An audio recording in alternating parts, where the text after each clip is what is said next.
আসসালামু আলাইকুম ওয়া রাহমাতুল্লাহি ওয়া বারাকাতুহু। সুপ্রিয় দর্শক শ্রোতা, দিনী ভাই এবং বোন, আপনারা দেখছেন আপনাদের প্রিয় চ্যানেল নেক্সাস টেলিভিশনের পর্দায় প্রতিদিনের বিশেষ লাইভ প্রোগ্রাম বিগ প্যান্স বিস্কিটস নিবেদিত ইসলামী জীবন বিধান। প্রোগ্রামটি নিয়ে সাথে আছে আমি ফজলে রাব্বি এবং আমার সাথে আজকে শেখ গাজী সানাউল্লাহ রহমানী আছেন।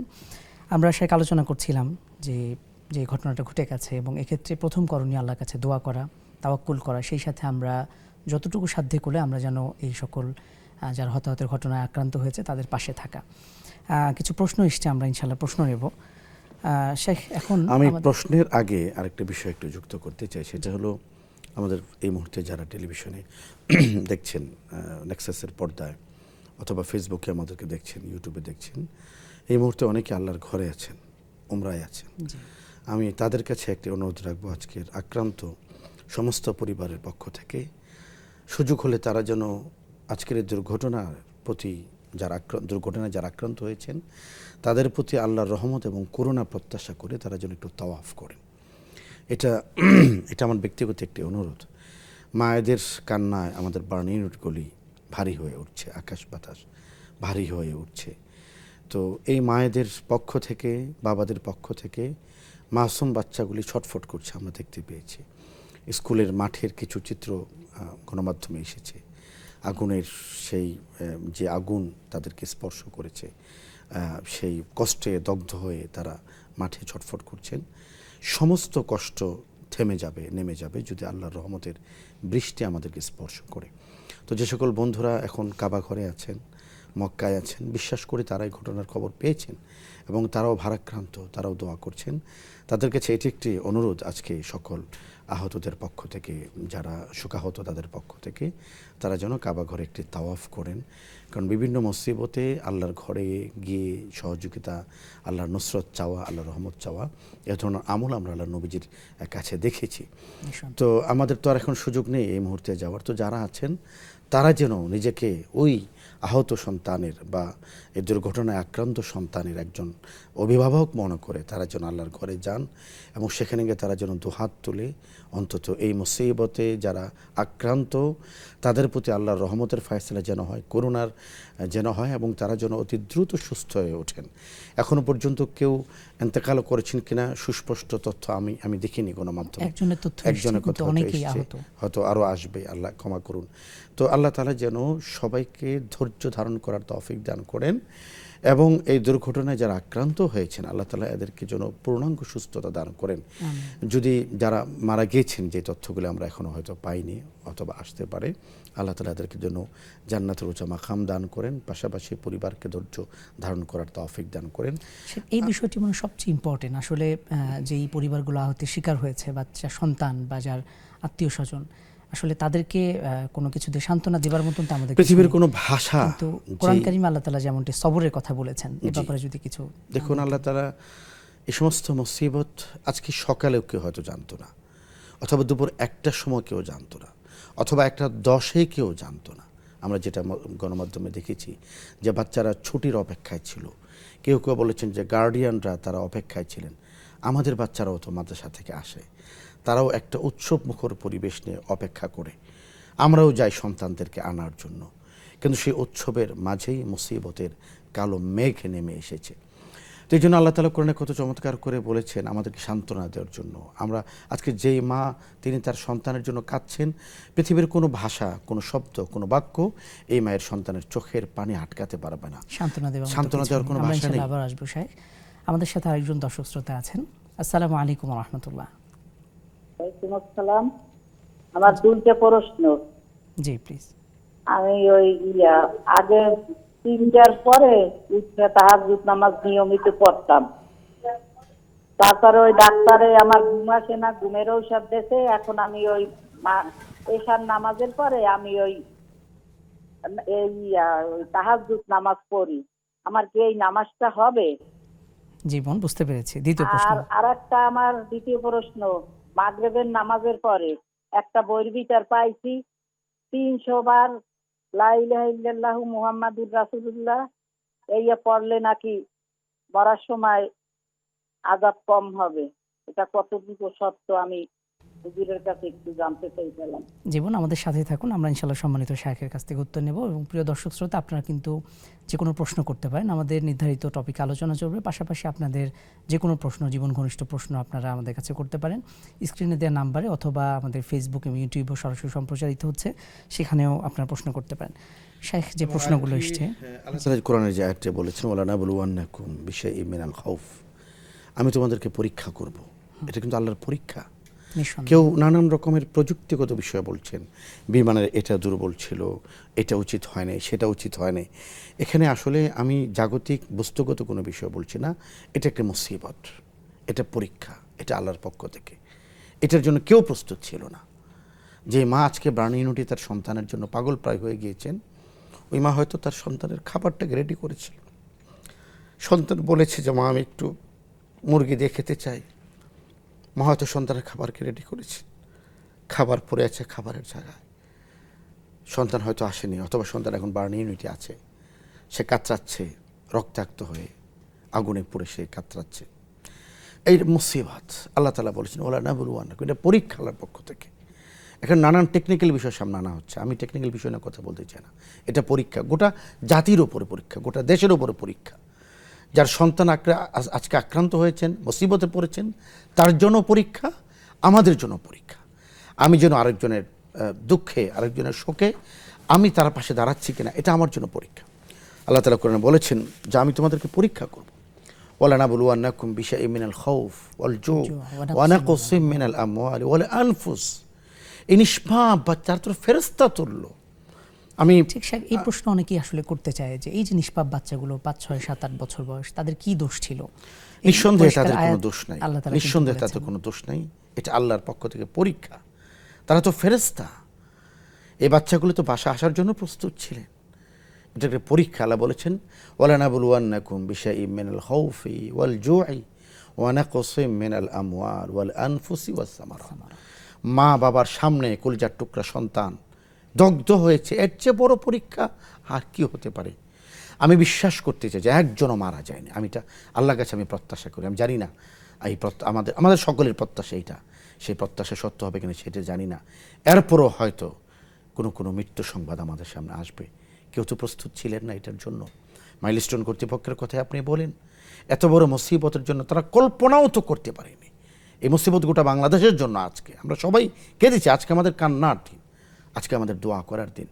আল্লাহ তাআলা বলেছেন আমি পরীক্ষা করব মিনাল খাউফি ওয়াল জু'i ওয়া নাকসিম মিনাল আমওয়ালি ওয়াল আনফুস ভয় ওয়াস দিয়ে, সামারাত। ক্ষুধা দিয়ে। এরপর আল্লাহ বলেছেন ওয়া বাশশিরিস সাবিরিন। মা, যে মা কাঁদছেন, এই মায়ের চোখের পানি থামানোর কোনো বাক্য আমাদের নেই, শুধু আল্লাহর বাক্যটা, আল্লাহর আয়াতটা আমরা বিনয়ের সাথে রাখতে চাই।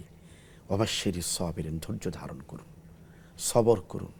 ওয়াবাশশিরিস সাবিরিন আল্লাযিনা ইযা আসাবাতহুম মুসিবা ক্বালু ইন্না লিল্লাহি ওয়া ইন্না ইলাইহি রাজিউন উলাইকা আলাইহিম সালাওয়াতুম মির রাব্বিহিম ওয়া রাহমা।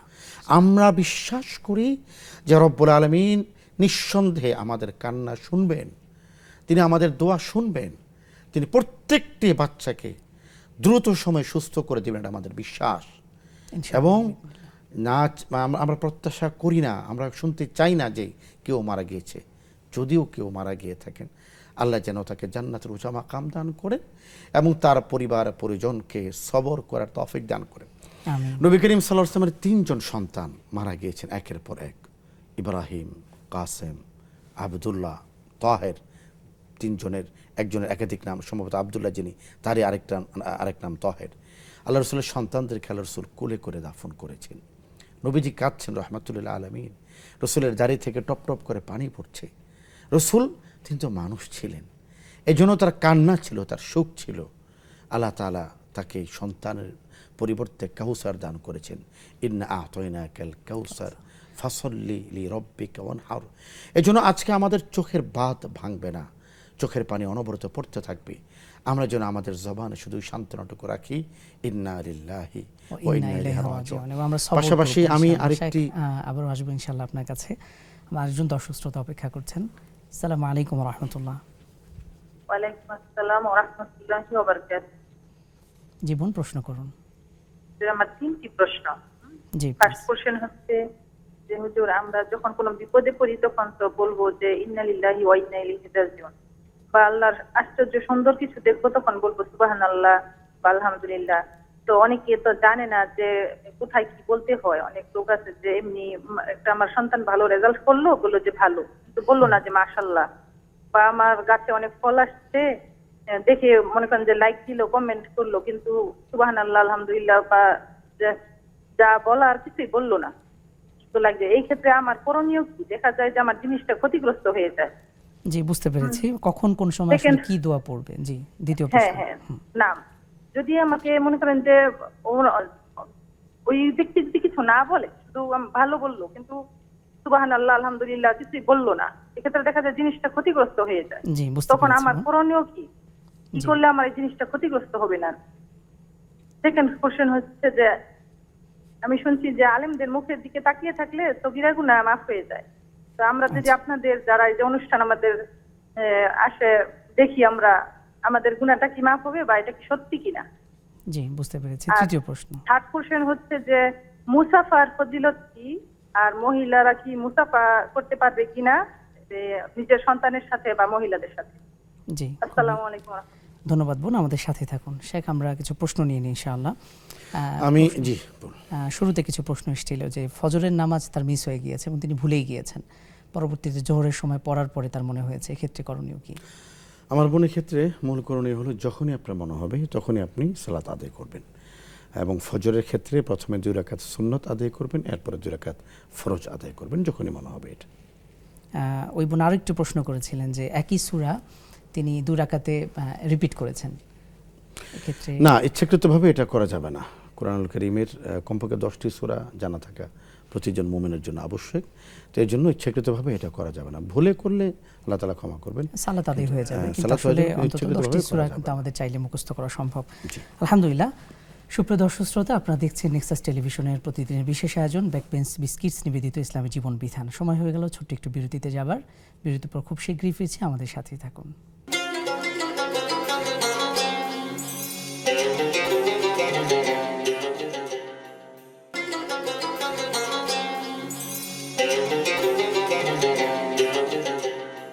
আসসালামু আলাইকুম ওয়া রাহমাতুল্লাহি ওয়া বারাকাতুহু। সুপ্রিয় দর্শক শ্রোতা, দিনী ভাই এবং বোন, সবাইকে আরও একবার সাদর আমন্ত্রণ জানাচ্ছি নেক্সাস টেলিভিশনের প্রতিদিনের বিশেষ আয়োজন ব্যাকবেঞ্চ বিস্কিটস নিবেদিত ইসলামী জীবন বিধান প্রোগ্রামটি নিয়ে আমি সাথে আছি ফজলে রাব্বি, এবং আজকের প্রোগ্রামে আমাদের সাথে আছেন শেখ গাজী সানাউল্লাহ রহমানী। শেখ, আমরা কিছু প্রশ্নের উত্তর নিচ্ছিলাম, আরও কিছু প্রশ্ন বাকি আছে, ইনশাআল্লাহ আমরা নেব, এবং সেই সাথে দর্শক শ্রোতা, দিনী ভাই বোন, আপনারা যে কোনো প্রশ্ন আমাদেরকে চাইলেই করতে পারেন, সরাসরি স্ক্রিনে দেওয়া নাম্বারে সরাসরি ফোন কলের মাধ্যমে। এছাড়াও ফেসবুকে, ইউটিউবে যে সরাসরি সম্প্রচারিত লাইভ হচ্ছে, আপনার সেখানে কমেন্টসেও আপনারা কিন্তু প্রশ্ন করতে পারেন। শেখ, আমাদের আরও কিছু প্রশ্ন ছিল। এক ভাই প্রশ্ন করেছিলেন যে ফরজ নামাজ শেষে যখন শেষের 2 রাকাতে ইমাম সাহেব চুপ থাকেন, এক্ষেত্রে মুসল্লিরা কি পড়তে পারেন? হানাফি মাযহাবের বক্তব্য হলো ইমাম যখন চুপ থাকবেন শেষের 2 রাকাতে আপনিও চুপ থাকবেন, আপনি নামাজে মনোযোগী হবেন, এটাই করণীয়। অন্য কোনো মাযহাবে শেষের 2 রাকাতে মুক্তাদিকেও আল কিরাআতু খালফাল ইমাম, ইমামের পিছনে সূরা ফাতিহা পড়ার কথা বলা হয়েছে। এটা অন্যান্য মাযহাবে, হানাফি মাযহাবে মুক্তাদি চুপ থাকবেন, এটার উপরে ফতোয়া। শেষে তার একটি প্রাসঙ্গিক প্রশ্ন ছিল যে সুন্নত নামাজে যখন একাকী সালাত পড়ছেন, প্রথম 2 রাকাতে তিনি সূরা মিলাবেন, সূরা ফাতিহার সাথে অন্য সূরা পড়বেন, শেষ 2 রাকাত কি করবেন, কিভাবে আদায় করবেন? সুন্নত এবং ফরজ নামাজ ছাড়া সুন্নত এবং নফলের প্রত্যেক রাকাতে সূরাও মিলাইতে হবে, এবং সূরা ফাতিহাও পড়তে হবে, এবং এর সঙ্গে সূরা মিলাতে হবে। শুধুমাত্র ফরজ নামাজের প্রথম 2 রাকাতে যদি আপনি একাকী মুনফারিদ একাকী যদি আপনি নামাজ পড়েন, তাহলে প্রথম 2 রাকাতে সূরা ফাতিহা পড়বেন, এরপরে সূরা মিলাবেন, কিরাত পড়বেন, এবং শেষের 2 রাকাতে শুধু সূরা ফাতিহা পড়বেন। এটা হলো ফরজের ক্ষেত্রে। জোহরের কথা বলতে পারি আমরা, আসরের কথা বলতে পারি, এবং এশারের কথা বলতে পারি। আর মাগরিবের তো প্রথম 2 রাকাতে সূরা ফাতিহা পড়ছি এবং কিরাত পড়ছি, তৃতীয় রাকাতে শুধু সূরা ফাতিহা পড়া। এটি হলো আপনি যখন মুনফারিদ হবেন। আর আপনি যখন ইমামের পিছনে নামাজ পড়বেন, মুক্তাদি হবেন আপনি, তখন প্রথম 2 রাকাতে তো যেখানে জেহেরি কিরাত, সেটা যদি আমরা এশারের কথা বলি, অথবা ফজরের 2 রাকাতের কথা বলি, অথবা মাগরিবের 2 রাকাতের কথা বলি, সেক্ষেত্রে প্রথম 2 রাকাতে তিনি ইমামের কিরাত শুনছেন, সূরা ফাতিহা শুনছেন, ফাতিহার পরে কিরাত শুনছেন, পরের 2 রাকাতে তিনি চুপ থাকবেন। ইমাম মনে মনে সূরা ফাতিহা পড়ছেন, মুক্তাদি চুপ থাকবেন, মুসল্লি চুপ থাকবেন। এটা হানাফি মাযহাবের ফতোয়া। অন্যান্য মাযহাবে সূরা ফাতিহা অন্যান্য কোনো মাযহাবে কেউ কেউ সূরা ফাতিহা পড়তে বলেছেন। যে আমরা আরেকটি প্রশ্নতে যাব ইনশাআল্লাহ। আসসালামু আলাইকুম ওয়া রাহমাতুল্লাহি ওয়া বারাকাতুহু। ওয়ালাইকুম আসসালাম। জি হুজুর, আমি চট্টগ্রাম থেকে বলছি। আমার বাসায় একজন বুয়া কাজ করে গেছে, বেতন নিতে আসে নাই, ওর ফোন নাম্বার নাই। এটা আমি কি করতে পারি হুজুর? জি বুঝতে পেরেছি। প্রিয় বোন, আমাদের সাথে থাকুন ইনশাআল্লাহ। কিভাবে আমি তার সাথে যোগাযোগ করার কোনো ব্যবস্থাই নাই আমার কাছে। অর্থাৎ এখনো তার টাকা পাওনা রয়ে গেছে। জি, ইনশাআল্লাহ আমরা প্রশ্ন নিব। শেখ, একজন বোন প্রশ্ন করেছিলেন যে তিনি আসলে নিয়মিত তাহাজ্জুদের সালাত আদায় করেন, কিন্তু ইদানিং অসুস্থ এবং ঘুমের ওষুধ তার খেতে হয়। এক্ষেত্রে তিনি 4টা-5টার দিকে আর জাগতে পাচ্ছেন না শেষ রাত্রিতে। তিনি চাইলে কি ইশার সালাতের পরে পড়তে পারবেন কিনা? হাদিসের একটি বর্ণনা এমনটা পাওয়া যায়, যদি আপনি আশঙ্কা করেন যে আপনি তাহাজ্জুদের সালাতে শেষ রাতে উঠতে পারবেন না, সেক্ষেত্রে আপনি এশারের পরে আপনি তাহাজ্জুদের নিয়ত করে 2 রাকাত 4 রাকাত 6 রাকাত 8 রাকাত নামাজ আপনি পড়তে পারেন। আল্লাহ তাআলা এটাকে তাহাজ্জুদ হিসেবে কবুল করবেন ইনশাআল্লাহ তাআলা। এটি জায়েজ হবে, তবে উত্তম সময় আসলে শেষ রাত্রে, মূল টাইম সেটা, কিন্তু যেহেতু তিনি মাযুর, উঠতে পারছেন না, এক্ষেত্রে আল্লাহ তাআলা তারটা গ্রহণ করে নেবেন ইনশাআল্লাহ। ইনশাআল্লাহ। এবং সেই সাথে আরেকটি প্রশ্ন তিনি করেছিলেন যে মাগরিবের সালাতের পরে 300 বার লা ইলাহা ইল্লাল্লাহ, একটি বিশেষ ফজিলতের কথা বলেছেন। এটা আসলে সত্যতা আছে? দেখুন, লা ইলাহা ইল্লাল্লাহ একবার পড়লেও একবার পড়লে ফজিলত, 1 লক্ষ বার পড়লে ফজিলত। যত বেশি পড়া যায় তত বেশি ফজিলত। তো আপনি 300 বার আলহামদুলিল্লাহ পড়তে পারেন। যত বেশি পড়বেন আল্লাহর কাছে তত বেশি পুণ্য এবং নেক অর্জিত হবে ইনশাআল্লাহ তাআলা। বিশেষ করে এই ধরনের সংখ্যা আরোপ করা অথবা এতবার পড়লে এত ফজিলত, শেখ, এই ধরনের ফজিলতগুলো বেশিরভাগই দেখা যায় কোরআন সুন্নাহ থেকে। কিছু কিছু সংখ্যা তো আমরা হাদিসে পাই, 3 বার 7 বার, জি। বিভিন্ন দোয়ার ক্ষেত্রে 1 বার, মিয়াতা মাররা 100 বার এরকম আসে। তো যেই সংখ্যাগুলো আল্লাহ রাসূল কর্তৃক নির্ধারিত নয়, এই সমস্ত আমলের ক্ষেত্রে কোনো সংখ্যা নির্ধারণ না করে বেহিসাব পড়তে থাকা, আমরা আশা করি অজর এবং প্রতিদিন আল্লাহ তাআলা বেহিসাব দিবেন ইনশাআল্লাহ তাআলা। নিঃসন্দেহে ইনশাআল্লাহ। আরেকটি প্রশ্ন এসেছিল, আমাদের একজন বোন প্রশ্ন করেছেন 3টি প্রশ্ন। সেটি হলো যে বিপদ আপদের ক্ষেত্রে তো আমরা বিভিন্ন সময় দোয়া পড়ছি, আপনি যেমনটি বলেছেন ইন্না লিল্লাহি ওয়া ইন্না ইলাইহি রাজিউন, কিন্তু আসলে অনেকেই জানেন না যে কোন সময় কোন দোয়া পড়তে হয়। ভালো কিছু দেখলে সুবহানাল্লাহ, অথবা সুসংবাদের কিছু শুনলে মাশাআল্লাহ। তো এটা না বলার ফলে অনেক সময় যদি ক্ষতিগ্রস্ত হন, এটা কাটানোর কোনো উপায় আছে কিনা বা করণীয় কি? এগুলিতে আসলে অভ্যস্ত হওয়া, একটা হলো সুবহানাল্লাহ, আলহামদুলিল্লাহ, লা ইলাহা ইল্লাল্লাহ, আল্লাহু আকবার, এগুলোতে অভ্যস্ত হওয়া।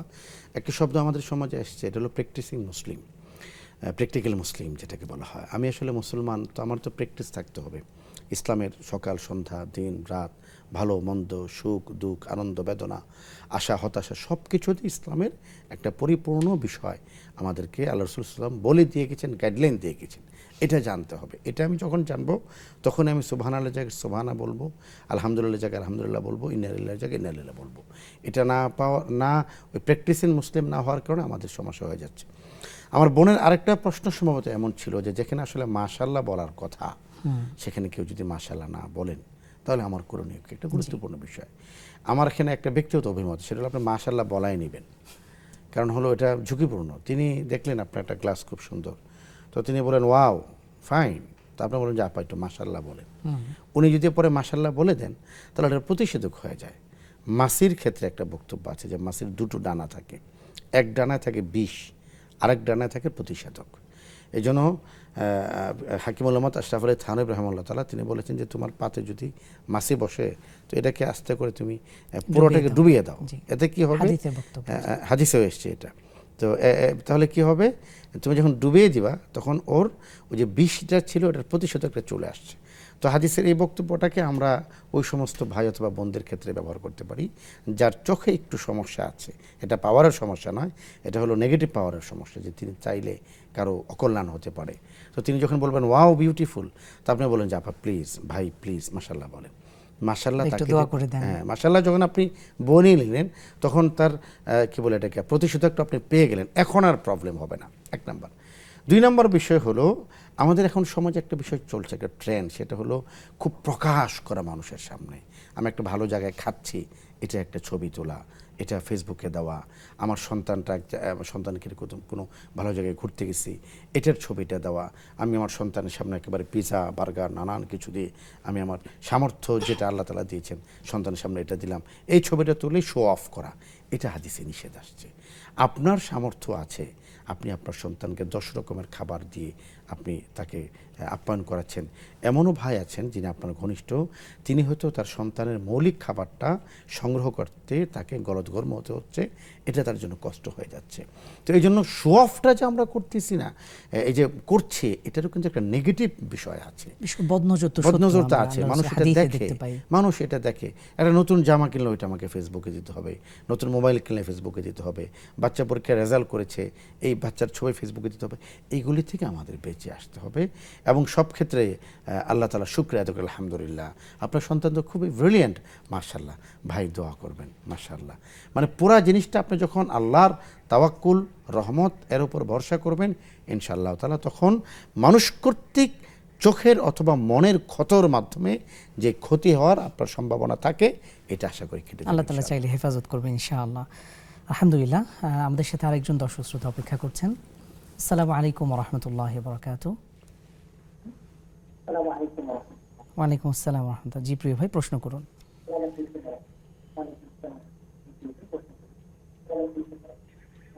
হ্যালো, জি, আপনি টিভির ভলিউমটা একটু কমিয়ে প্রশ্ন করবেন। জি প্লিজ। ফোন কলটি হয়তো কেটে গেছে। আলহামদুলিল্লাহ, সুপ্রিয় দর্শক শ্রোতা, আপনারা যারাই আমাদেরকে দেখছেন নেক্সাস টেলিভিশনের পর্দায়, আপনাদের প্রিয় অনুষ্ঠান ব্যাকবেঞ্চ বিস্কিটস নিবেদিত ইসলামী জীবন বিধান। সময় হয়ে গেল ছোট্ট একটু বিরতিতে যাবার। ইনশাআল্লাহ খুব শীঘ্রই ফিরছি, আমাদের সাথেই থাকুন।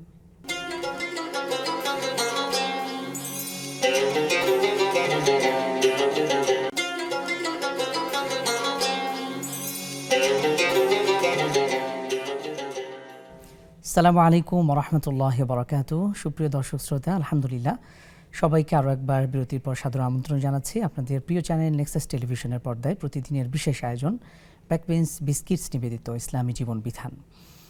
আলহামদুলিল্লাহ, আমরা আলোচনা করছিলাম বিপদ এবং আপদে একজন মুমিনের করণীয় কী এবং এক্ষেত্রে আমাদের আসলে কী কী বিষয় অনুসরণ করা দরকার, সেই কিছু প্রশ্ন ছিল আমাদের। আমরা কিছু প্রশ্ন নিতে চাই ইনশাআল্লাহ। আমাদের একজন বোন প্রশ্ন করেছিলেন যে আলেমদের মুখের দিকে তাকানো ইবাদত বা এই ধরনের কথা কিন্তু লোক মুখে প্রচলিত রয়েছে। তো এক্ষেত্রে যারা আমাদেরকে মিডিয়ায় দেখছেন অথবা যে কোনোভাবে সম্মুখে হোক অথবা মিডিয়াতে হোক, ফোনে হোক, এটা আসলে কতটুকু বিশুদ্ধ? আমার কথাটা হয়তো একটু কঠিন হয়ে যাবে। মিডিয়াতে যদি কোনো নারীরা আমাদেরকে দেখেন, সগীরা গুনাহ মাফ হওয়া তো দূরের কথা, কবিরা গুনাহ হবে। এটা হলো মাসালা। কেউ খুশি হলেন কি খুশি হলেন না, এটা গুরুত্বপূর্ণ নয়। গুরুত্বপূর্ণ হলো শরীয়ত আমাকে যেটা বলতে বলেছে। তো নারীরা আমাদেরকে দেখবেন না, নারীরা আমাদেরকে শুনবেন। মাসালাটা শোনা তাদের দরকার, মাসালাটা জানা তাদের দরকার। 2 নম্বর বিষয় হলো আলেমের চেহারার দিকে তাকলে সগীরা গুনাহ মাফ হয়, এটা আমি পাইনি, ঠিক জানি না কোথাও আছে কিনা, আল্লাহ ক্ষমা করুক। হ্যাঁ, মুসাফার কথা তিনি বলেছেন বোধহয়। জি, আরেকটি প্রশ্ন, মহিলারা মুসাফা করতে পারবেন? জি, করতে পারবেন। মহিলারা এক নারী আরেক নারীর সাথে মুসাফা করতে পারবেন। ইয়াগফিরুল্লাহু লানা ওয়া লাকুম মুসাফা করবেন, মুআনাকা করবেন, নারীরা। কিন্তু নারী পুরুষ কখনো তো অ্যাকসেপ্টেড না। কোনো সমস্যা নেই, নারী পুরুষ কখনো করা যাবে না। নারীরা করতে পারবেন, নারীরা মুসাফা করতে পারবেন, নারীরা মুআনাকা করবেন, কুশল বিনিময় করবেন। পুরুষের সাথে তো দেখারই সুযোগ নেই। এই জন্য যেটা বলা হচ্ছে যে সগীরা গুনাহ মাফ হবে। দেখুন, ধর্ম কিছু কিছু সময় অধর্মে পরিণত হয়। এটা কখন? যখন একজন নিজেকে পীর দাবি করছেন, ধর্মীয় পীর, আবার তিনি নারীদের সাথে সরাসরি সাক্ষাৎ করছেন, তখন ধর্মটা কিন্তু অধর্মে পরিণত হয়েছে। এবং যে নারী পীরের সান্নিধ্যে আসছেন, তিনি এটাকে ধর্ম মনে করে আসছেন, কিন্তু এটা ধর্ম নয়, এটা অধর্ম। কোনো পীর নারীর মাথায় আশীর্বাদ করছেন, এটা আশীর্বাদ নয়, এটা অভিসম্পাত। কেন? যে তিনি যে একজন বেগানা নারীর মাথাকে স্পর্শ করছেন, এই টাচটাই কবিরা গুনাহ, এটা জেনার গুনাহ হচ্ছে, এটা শরিয়া। এখন আপনি কিভাবে নিচ্ছেন এটা আপনার বিষয়, কিন্তু শরিয়া পর্দার বিধান, পর্দা ফরজ। এজন্য ওই সমস্ত জায়গায় ধর্মটাকে বিকৃত করা হচ্ছে যেখানে ধর্মের নামে অধর্মের কাজ করা হচ্ছে। কেউ যদি দিনটাকে দিনের কাজে ব্যবহার করে, সেটার দিন থাকে না।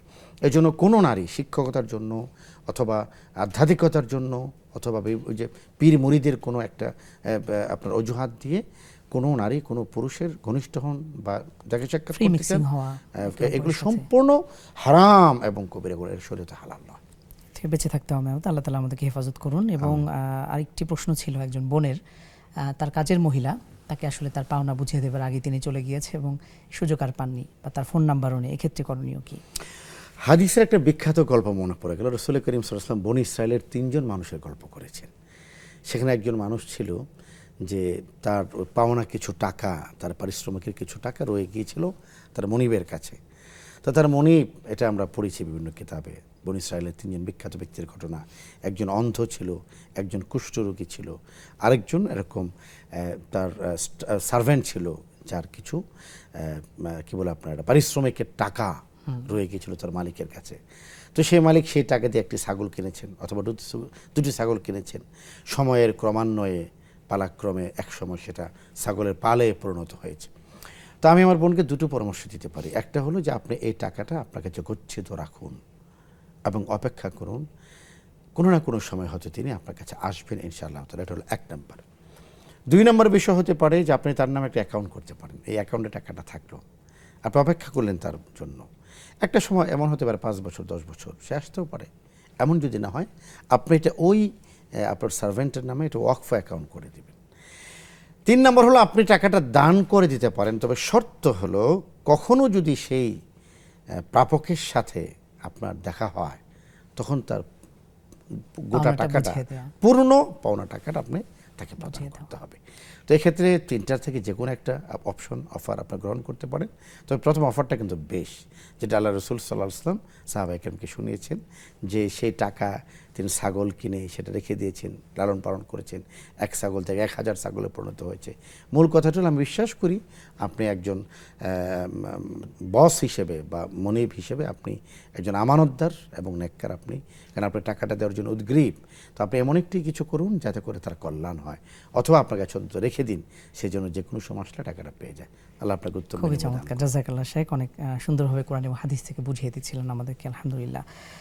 শেখ, আপনার কাছে যে জানতে আমরা শেষ মুহূর্তে চলে এসেছি, হাতে কিছু সময় বাকি আছে, যে আসলে বিপদ এবং আপদের ক্ষেত্রে আপনি ইতিমধ্যে আলোচনা করেছেন সবর সবচেয়ে গুরুত্বপূর্ণ বিষয়, সবর করতে হবে আমাদেরকে সর্বাবস্থায়, এবং আমাদের আগের কিছু করণীয় রয়েছে কিনা। যেমন আমরা এই মুহূর্তে আলোচনা করছি আজকে সেটের সামনে বসে, পর্দার উপরে অনেক ভাই বোন, দিনী ভাই বোন আছেন দেশ এবং দেশের বাইরে থেকে। আমরা কেউই জানি না ঠিক 5 মিনিট পরে কি হতে যাচ্ছে। আমার আপনার জীবনে যে কোনো সময় বিপদ আপদ বালা মুসিবত চলে আসতে পারে। আমরা আগে থেকেই কোনো প্রিভেনশন অথবা প্রস্তুতি আছে কিনা যে আমরা এই আমলগুলো করলে। একটা বিষয় হলো কি মোহতারাম, বিপদ যেটা আসার সব ধরনের প্রস্তুতির পরও আসে। এজন্য বিপদ যেন না আসে আল্লাহর কাছে দোয়া করতে হবে। নিঃসন্দেহে বিপদ আসার পরও আল্লাহর কাছে দোয়া করতে হবে। বিপদ চলে যাওয়ার পর আল্লাহর কাছে দোয়া করতে হবে। কিছু আমল তো আমরা আল্লাহ নবীজির কাছে দেখি। একটা হলো সাদাকা করা। আর রাসূল বলেছেন আস-সাদাকাতু তারুদ্দুল বালা, নিয়মিত সাদাকা করা। আমি খুব ছোট মানুষ, আমি জানি না আমার আলোচনা কতটুকু পর্যায়ে যাবে। সর্বোচ্চ রাষ্ট্রীয় পর্যায় পর্যন্ত এটা পৌঁছতে চাই। রাষ্ট্রীয় পক্ষ থেকেও যেন কিছু সাদাকার আমল করা হয়। আমাদের সমাজে পাপের পরিমাণ বেশি, ভয়াবহতম পাপের মধ্যে আমরা নিমজ্জিত। কিছু জায়গা থেকে সাদাকার বড় বড় ইভেন্ট করা দরকার। আমরা যেন বিপদ এবং মুসিবত থেকে বাঁচার জন্য সাদাকায় অভ্যস্ত হই। সাদাকা আল্লাহ রাসূল বলেছেন তারুদ্দুল বালা, বালা মুসিবত থেকে বাঁচিয়ে দেয়। আবার অন্য একটা হাদিস এসেছে তুতফি গযবার রব্বি, আল্লাহ তাআলা রাগকে প্রশমিত করে। সুবহানাল্লাহ। তো এখন মূল হলো আমরা যে সকল মারা আমাকে শুনছেন, যে সকল বাবারা আমাকে দেখছেন, আমি আমাকে নিজেকে নাসিহা করছি, আমরা যেন নিয়মিত নিজেদের জন্য কিছু সাদাকা করি, সন্তানের জন্য কিছু সাদাকা করি। আমরা যদি মনে করি যে সাদাকা করলে সব ধরনের বিপদ কেটে যাবে, হয়তো না। যেটা মুসিবত, যেটা আসার সেটা হয়তো আসবেই, কিন্তু আল্লাহ তাআলা চাইলে রহমের ফায়সালা করতে পারেন। এজন্য নিয়মিত কিছু সাদাকার আমল করা। 2 নম্বর বিষয় আমি মাদেরকে বলবো, পরিমাণে হোক তা অল্প, হোক 1 টাকা হোক 10 টাকা হোক। এবং খুব চমৎকার বিষয় আছে, এখন অনেকেই এই আমলটা আমরা করছি। এটা হলো হোম সাদাকা। ঘরের মধ্যে একটা সাদাকা বক্স রাখা, যে সাদাকা বক্সের মধ্যে প্রতিদিন আমি কিছু করে আমার সন্তানদের জন্য, আমার জন্য সাদাকা করব। পরিবারের বাচ্চাদেরকে অভ্যস্ত করব। আমরা বাচ্চারা দেখি যে টিফিনের থেকে টাকা বাঁচিয়ে বাচ্চারা ঘড়ি কিনে, বাচ্চারা এটা কিনে সেটা কিনে। আলহামদুলিল্লাহ, বাচ্চাদেরকে এইভাবে একটু তালিম দেওয়া যে তুমি তোমার টিফিনের টাকা থেকে কিছু টাকা যেন তুমি সাদাকা করো। এক সময় যেন বলতে পারো যে মা আমার 30 টাকা হয়েছে, এই 30টা টাকা সে কোনো একজন গরিব লোকের হাতে দিল। এই আমলগুলি করা। 3 নম্বর বিষয় হলো রাসূল করিম সাল্লাল্লাহু আলাইহি ওয়াসাল্লাম তার বাচ্চাদেরকে রুকিয়া করতেন। এখন তো রুকিয়াটা হয়ে গেছে বাণিজ্যের একটা বিষয়, এটা আসলে বলাও একটু জটিল, কিন্তু সুন্নাভিত্তিক রুকিয়া হলো সেলফ রুকিয়া, নিজস্ব রুকিয়া, যেটাকে আমরা সেলফ প্রোটেকশনও বলতে পারি। আল্লাহ রসুল সাল্লাল্লাহু আলাইহি ওয়াসাল্লাম তার নাতি হযরত হাসান এবং হোসাইন, সাইয়্যিদা শাবাবে হালিল জান্নাহ, জান্নাতের সর্দার, রায়হানাতাই জান্নাহ, জান্নাতের সুঘ্রাণ যারা ছিলেন, সুবাস যারা ছিলেন, তাদের মাথায় হাত রেখে আউযু বিকালিমাতিল্লাহি তাম্মাতি মিন শাররি মা খালাক পড়তেন। আউযু বিকালিমাতিল্লাহি তাম্মাতি মিন কুল্লি শাইতানিন ওয়া হাম্মা ওয়া মিন কুল্লি আইনিন লাম্মা, এই দোয়াগুলি পড়তেন। বিসমিল্লাহিল্লাযী লা ইয়াদুররু মা ইসমিহি শাইউন ফিল আরদি ওয়া লা ফিস সামাই ওয়া হুয়াস সামিউল আলিম, এই দোয়াগুলি পড়তেন। সেলফ কি বলে এটাকে, রুকিয়া আমরা প্রত্যেকের জন্য শিখি। সকাল সন্ধ্যার অনেকে রুকিয়া টার্মটা বোঝেন না, আমরা এইভাবে বলতে পারি কিনা যে সকাল সন্ধ্যার আমলগুলো অথবা রাসূল সাল্লাল্লাহু আলাইহি ওয়াসাল্লাম দেয়া শিখিয়ে দেয়া যে আমলগুলো রয়েছে, নিঃসন্দেহে দোয়াগুলো। আল্লাহ রসুল সাল্লাল্লাহু আলাইহি ওয়াসাল্লাম তিনি এমন একজন নবী যিনি সাইয়্যিদুল আউয়ালিন এবং আখিরিন।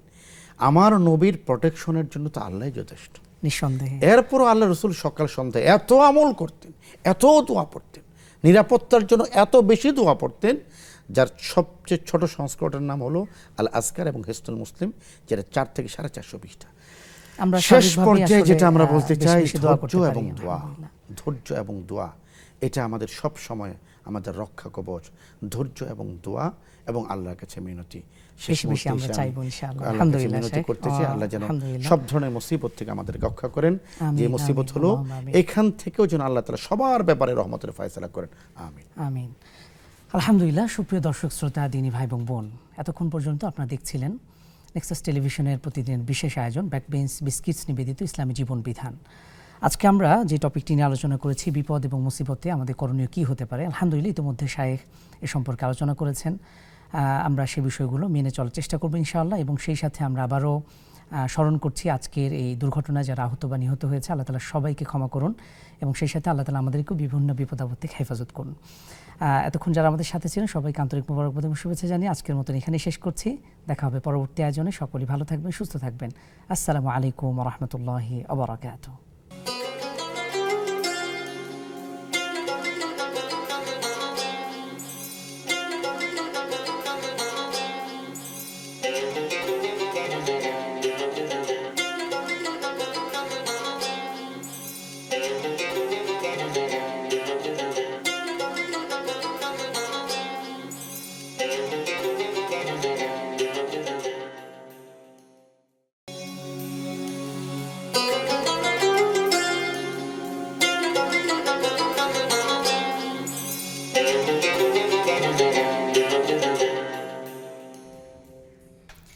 আসসালামু আলাইকুম ওয়া রাহমাতুল্লাহি ওয়া বারাকাতুহু। বিসমিল্লাহ ওয়ালহামদুলিল্লাহ ওয়াসসালাতু ওয়াসসালামু আলা রাসূলিল্লাহ ওয়া বাদ।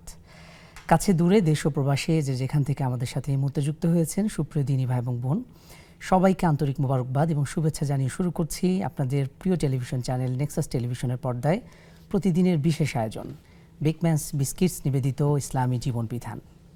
প্রোগ্রামটি নিয়ে আমি সাথে আছি আপনাদের সাথে ফজলে রাব্বি, এবং আলহামদুলিল্লাহ এই প্রোগ্রামের মাধ্যমে আমরা আপনাদের পাঠানো প্রশ্নের উত্তর সহ ইসলামী নানা বিষয় নিয়ে, জীবন ঘনিষ্ঠ বিষয় নিয়ে আমরা আলোচনা করে থাকি। আর এই আলোচনা করবার জন্য প্রতিদিনই আমাদের সাথে একজন গেস্ট ইসলামী স্কলার উপস্থিত থাকেন। চলুন শুরুতেই পরিচয় হয়ে নিই, আজকে আমাদের সাথে কোন বিশিষ্টজন উপস্থিত আছেন। আলহামদুলিল্লাহ আজকে আমাদের সাথে যুক্ত হয়েছেন বিশিষ্ট ইসলামী স্কলার এবং প্রিয় মিডিয়া ব্যক্তিত্ব, আমাদের প্রিয় পরিচিত মুখ শায়েখ গাজী সানাউল্লাহ রহমানী। আসসালামু আলাইকুম ওয়া রাহমাতুল্লাহ। ওয়ালাইকুম আসসালাম ওয়া রাহমাতুল্লাহি ওয়া বারাকাতুহু। সে কেমন আছেন? আলহামদুলিল্লাহ, আল্লাহ তাআলা ভালো রেখেছেন। আলহামদুলিল্লাহ, আশা করছি আমাদের সকল দর্শক শ্রোতা ভালো আছেন। প্রিয় দর্শক শ্রোতা, আমরা শুরুতেই ব্যথাতুর হৃদয়ে আমরা স্মরণ করছি কিছুক্ষণ আগেই, কয়েক ঘন্টা আগেই ঘটে গিয়েছে একটি দুর্ঘটনা। আমরা জানি রাজধানীর নিকটে উত্তরায় মাইলস্টোন কলেজে স্কুলে সেখানে বিমান দুর্ঘটনার শিকার হয়েছে, এবং ইতোমধ্যে নিহতের ঘটনা ঘটেছে এবং একাধিক ব্যক্তি তারা হসপিটালে ভর্তি আছে। তো এই বিষয়টি স্মরণ করে আমরা যারা আহত এবং হতাহতের ঘটনায় যারাই আক্রান্ত হয়েছে, আমরা তাদের জন্য দুঃখ কামনা করছি এবং আল্লাহ সুবহানাহু ওয়া তাআলার কাছে তাদের জন্য সুস্থতা কামনা করছি। এরই ধারাবাহিকতায় আজকে আমরা ইনশাআল্লাহ যে বিষয় নিয়ে আলোচনা করতে চাই সেটি হলো বিপদ এবং মুসিবতে। বিপদ আপদ বালা মুসিবত বলতে গেলে আমাদের দৈনন্দিন জীবনের বা যাপিত জীবনের আমাদের সঙ্গী। আমরা যখনই পৃথিবীতে বেঁচে আছি এবং প্রতি মুহূর্তেই বলা যায় আমরা অনিশ্চিত জীবন যাপন করছি, আল্লাহ সুবহানাহু ওয়া তাআলার পক্ষ থেকে কখন আমরা পরীক্ষার সম্মুখীন হই অথবা বিপদ আপদ চলে আসে আমরা আসলে কেউই জানি না। কিন্তু এই মুহূর্তে বা কঠিন পরিস্থিতিতে আমাদের কি করণীয় বা একজন মুমিন হিসেবে কি করা উচিত, কোরআন এবং সুন্নাহর আলোকে আমরা আজকে ইনশাআল্লাহ আলোচনা করতে চাই। শেখ, আমরা যেমনটি বলছিলাম যে একজন মুসলিম হিসেবে বা স্বাভাবিক আমরা মানুষ হিসেবে প্রতিনিয়তই আমাদের কিন্তু বিভিন্ন বিপদ আপদ বালা মুসিবত আমরা সম্মুখীন হই। এসব ক্ষেত্রে কোরআন এবং সুন্নাহর আলোকে কোনো গাইডলাইন আছে কিনা, এবং আমরা সেই সাথে স্মরণ করছি যারা আহত হয়েছে বা নিহত হয়েছে তাদের জন্য যদি কোনো সান্ত্বনা বাণী অথবা আলহামদুলিল্লাহি রাব্বিল আলামিন ওয়াসসালাতু ওয়াসসালামু আলা রাসূলিল আমিন ওয়া আলা আলিহি ওয়া আসহাবিহি আজমাইন ওয়া মান তাবিআহুম বিইহসানিন ওয়া ঈমানিন ইলা ইয়াউমিদ্দিন। আল্লাহ রাব্বুল আলামিন কোরআনুল কারীমের মধ্যে মানুষ যখন বিপদে পতিত হবে, কোনো মুসিবতে পতিত হবে, এই অবস্থায় মানুষের কি করণীয় এটার কথা তিনি বলেছেন। আমরা অত্যন্ত দুঃখ ভারাক্রান্ত হৃদয়ে ইতিমধ্যে সারা পৃথিবীর মানুষ জেনেছেন। আমার ধারণা বাংলাদেশে এ ধরনের ভয়াবহতম দুর্ঘটনা খুব কম ঘটেছে। 1:05 দিকে সম্ভবত যুদ্ধ বিমানটি উড্ডয়ন করেছে। এর কিছুক্ষণ পরে এয়ারপোর্টের খুব নিকটস্থ উত্তরা দিয়াবাড়ি মাইলস্টোন কলেজে সেখানে বিমানটি বিধ্বস্ত হয়েছে। নিঃসন্দেহে এখানে কোনো মানুষের হাত নেই, কেউ ইচ্ছাকৃতভাবে এ ধরনের কোনো দুর্ঘটনা ঘটায়নি, এটা কল্পনার অতীত। এরপরও তো দুর্ঘটনা ঘটেছে, ভয়ঙ্কর রকমের দুর্ঘটনা। কিছুক্ষণ আগে পর্যন্ত মিডিয়ায় তথ্য আসা শুরু করেছে কতজন আহত, নিহতের পরিমাণ কি, এখনো পর্যন্ত পুরোপুরি পরিসংখ্যানটা আমাদের কাছে আসেনি। এবং আমরা আরও কিছু তথ্য দেখেছি যে তথ্যগুলো আমাদের হৃদয়কে বিদীর্ণ করে, আমাদেরকে শোকাহত করে। বিমানটা বিধ্বস্ত হয়েছে এমন একটি জায়গায় যেখানে মূলত বাচ্চারা লেখাপড়া করত। কেউ প্লের কথা বলেছেন, কেউ কিন্ডারগার্টেন লেভেলটা যেখানে ছিল নার্সারির কথা বলেছেন। এবং কিছু ফুটেজ যেটা আমরা ইতিমধ্যে গণমাধ্যমে বা মিডিয়াতে দেখতে পেয়েছি, সেখানে ছোট ছোট বাচ্চারাই আহত হয়েছেন বেশি। প্রথম কথা হলো এটা মুসিবত, এটা অনেক বড় মুসিবত। এই মুসিবতে যারা আক্রান্ত হয়েছেন তারা অনুভব করতে পারছেন যে এই মুসিবতের ভার কতটুকু। যে মা তার সন্তানকে হারিয়েছেন, অথবা এখনো পর্যন্ত যে পরিবার তার সন্তানের কোনো খোঁজ পাচ্ছেন না, তাদের পেরেশানিটা আমার কাছে মনে হয় গোটা আসমান এবং জমিনের চেয়েও ভারী এই মুহূর্তের জন্য। এবং আমরা দেখেছি যেটা গণমাধ্যমে এসেছে যে বাচ্চাদের ছুটি হওয়ার সময় ছিল। সাধারণত আমাদের বাচ্চাদের ছুটি, বাচ্চারা 7টায় স্কুলে বা মাদ্রাসায় যায়, সেটা 1টার দিকে ছুটি হয়ে যায়। তো ধারণা করা হচ্ছে যে এই সময়টা তাদের ছুটি হওয়ার সময় ছিল। তো বাচ্চাদের ছুটি হওয়ার সময়ে বিভিন্ন রকমের বক্তব্য ইতিমধ্যে মিডিয়াতে আসছে। স্কুলের কারো বক্তব্য এসছে। কেউ বলেছেন যে বাচ্চারা গেটের সামনে দাঁড়িয়েছিল, কেউ বলেছেন বাচ্চারা মাঠে জড়ো হওয়া ছিল, বাচ্চারা স্কুলের ক্লাসরুমে শ্রেণীকক্ষে ছিল, তারা বের হওয়ার প্রস্তুতি নিচ্ছিল।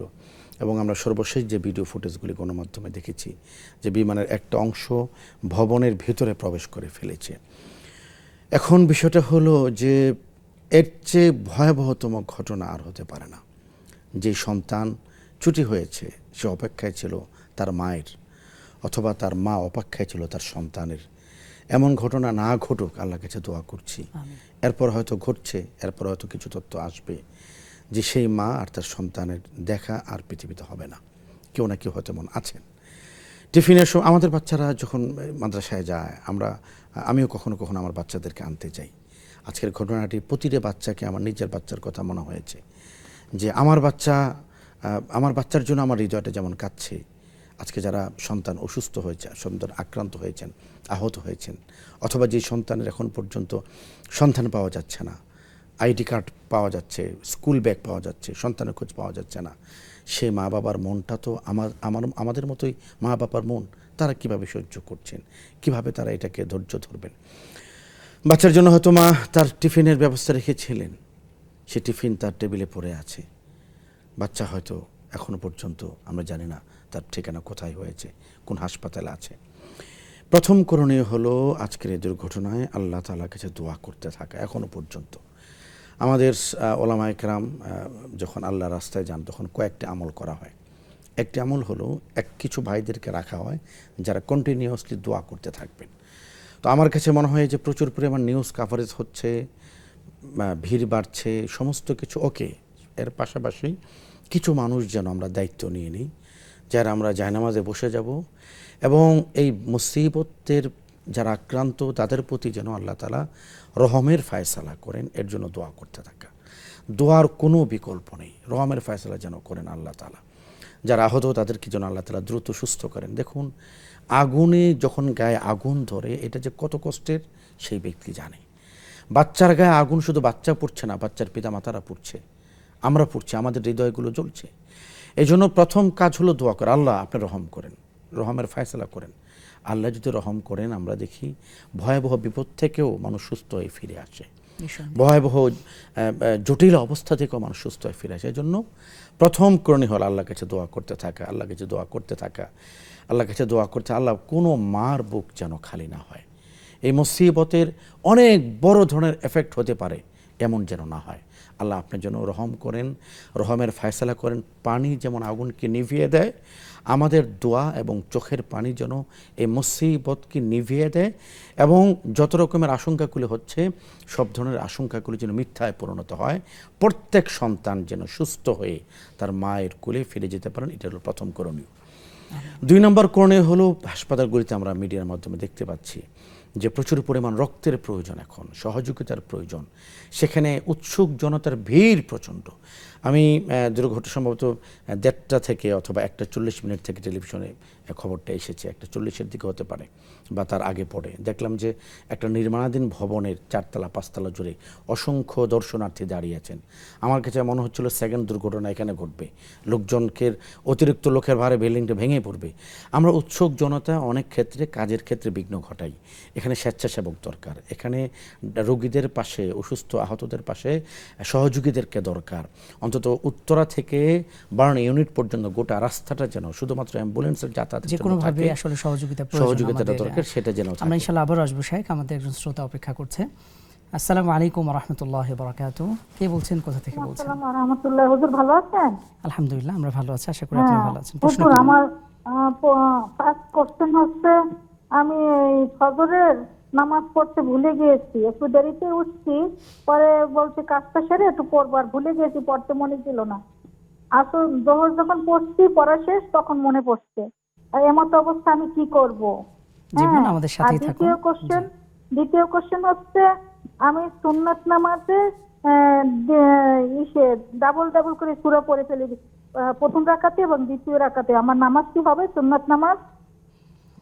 আচ্ছা ঠিক আছে বোন, আমরা বুঝতে পেরেছি, আমাদের সাথে থাকুন, ইনশাআল্লাহ আমরা শাইখের কাছ থেকে উত্তর নেব ইনশাআল্লাহ। এই জন্য প্রচুর পরিমাণ আহত যারা আছেন, আমাদের সন্তানরা, আমাদের বাচ্চারা, তাদের রক্তের প্রয়োজন। আমরা ইতিমধ্যে উত্তরার একটি নিউজে দেখেছি, সেখানকার মাদ্রাসার ছাত্ররা তারা হাসপাতালে যাচ্ছেন রক্ত দেওয়ার জন্য। বাংলাদেশে অনেকগুলি আপনার রক্তদানকারী প্রতিষ্ঠান আছে, ব্লাড গ্রুপ আছে, ব্লাড ডোনার গ্রুপ আছে, এদেরকে আমরা আহ্বান জানাচ্ছি তারা যেন হাসপাতালগুলিতে খবর নেন। উত্তরা বেশ কিছু হাসপাতালে আহতদেরকে ভর্তি করা হয়েছে। আপনার গুলিস্তানে ঢাকা মেডিকেল বার্ন ইউনিটে সেখানে রোগীদেরকে ভর্তি করা হয়েছে।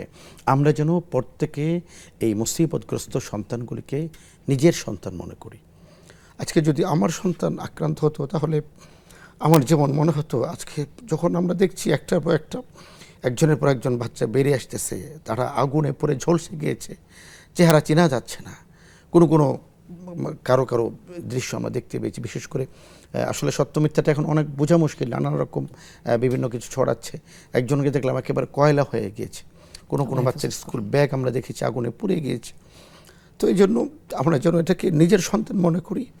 এই জন্য হাসপাতালগুলিতে আমরা যেন সেখানে যাই এবং সেখানে ব্লাড দেওয়ার চেষ্টা করি, যার যতটুকু প্রয়োজন সেটা আমরা সেখানে দায়িত্বর সাথে দায়িত্ব আদায়ের চেষ্টা করি।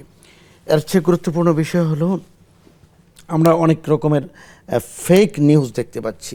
এআই এর মাধ্যমে বিভিন্ন ধরনের তথ্য আমাদের অবুঝ মানুষেরা ছড়িয়ে দিচ্ছেন। অন্তত মেহরবানি করে এই কাজ থেকে বেঁচে থাকবেন। এখানে এ ধরনের ভুয়া তথ্য দিয়ে মানুষকে বিভ্রান্ত করবেন না, অযথা না করি, দায়িত্বশীলতার কাজ যেন করি। এখানে একটা গুরুত্বপূর্ণ বিষয় হলো, সন্তানদেরকে অনেকে খুঁজে পাচ্ছেন না, নানানভাবে পরিচয় পাচ্ছে না, নানানভাবে সহযোগিতা করা যায়। আমরা যেন সহযোগিতার অবস্থায় আমরা এখানে অবতীর্ণ হই, প্রত্যেককে উৎসুক হিসেবে নয়, প্রত্যেককেই ফেসবুকে লাইভ করতে হবে, এটা গুরুত্বপূর্ণ নয়। গণমাধ্যমের কর্মীরা সেখানে আছেন, তারা সেখানে ভূমিকা রাখছেন। আমি আমার ফেসবুক লাইভটা বন্ধ করে একজন ছেলেকে যদি আমি সহযোগিতা করতে পারি, একটা মানুষ পর্যন্ত পানিটা পৌঁছে দিতে পারি, অথবা একজন আহতকে যদি আমি হাসপাতাল পর্যন্ত পৌঁছতে পারি, অথবা আমি মূল রাস্তা থেকে সরে গিয়ে একজন আহতকে অত্যন্ত দ্রুত গতিতে হাসপাতালে পৌঁছতে পারে, সেই বিষয়টা যেন আমরা করি, এটা হলো আজকে আমাদের করণীয়।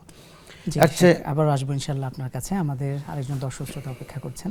আসসালামু আলাইকুম ওয়া রাহমাতুল্লাহি ওয়া বারাকাতুহু। ওয়ালাইকুম আসসালাম, হুজুর ভালো আছেন? জি আলহামদুলিল্লাহ। প্রিয় ভাই, প্রশ্ন করুন। জি, আমার প্রশ্ন হলো, আমরা যে ইমাম সাহেবের পিছনে নামাজ পড়ি, জি, উনি প্রথমে সূরাগুলো জোরে জোরে পড়ে, পরের 2 রাকাতে পড়ে না, এই সময় আমরা কি করব? আচ্ছা প্রিয় ভাই, বুঝতে পেরেছি, আমাদের সাথে থাকুন ইনশাআল্লাহ। আরেকটা প্রশ্ন হচ্ছে, জি সুন্নতে তো সূরাগুলো আস্তে আস্তে পড়ে, ওই সময় আর কি করব? আচ্ছা ঠিক আছে, বুঝতে পেরেছি। আমরা ইনশাআল্লাহ শাইখের কাছ থেকে উত্তর নেব। আমরা আলহামদুলিল্লাহ আমরা আলোচনা করছিলাম, প্রিয় দর্শক শ্রোতা, আপনি দেখতেই পাচ্ছিলেন যে আমরা আসলে এই ঘটনায় আমরা সবাই আসলে ব্যথিত। তো ইনশাআল্লাহ আমাদের আজকের যে আলোচনার বিষয় বিপদে মুসিবতে করণীয়, আমরা এই সম্পর্কে আলোচনা করবো ইনশাআল্লাহ। এই পর্যায়ে ছোট্ট একটি বিরতির সময় হয়ে গিয়েছে, আমাদের সাথেই থাকুন।